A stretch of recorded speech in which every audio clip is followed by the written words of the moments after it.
tug'ishdan xabaringiz bormi? Qanday penya tug'adi 5 kunda?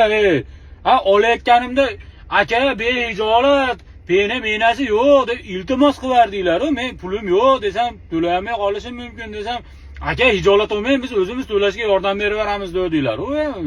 Nima qilmanglar endi bu? Qanaqa qilib penya tug'adi? Hurmatli mijoz, siz to'lovni qanday amalga oshirmoqchisiz? Ha, to'lovni hozir amalga oshira olmayman-da, to'lamayman. Nima qilasizlar hozir mana? To'lamayman. Onasini ham so'ng shu meni achchig'im kelib qoldi. To'lamayman. Nima qilasizlar? Hurmatli mijoz, to'lamaysizmi? Ha, to'lamayman. Hurmatli mijoz, agarda to'lamasangiz, biz sizni bankimiz tomonidan xudoga solamiz. Bankni haqqini yeyishdan qo'rqmaysiz? Bankda haqqini yeyishdan qo'rqqanimda kredit olamidim. Ajoyib ekanmi? Hurmatli mijoz, rostdan to'lamaysizmi? To'lamayman. Nima qilasizlar? Unaqada tez chiqsin.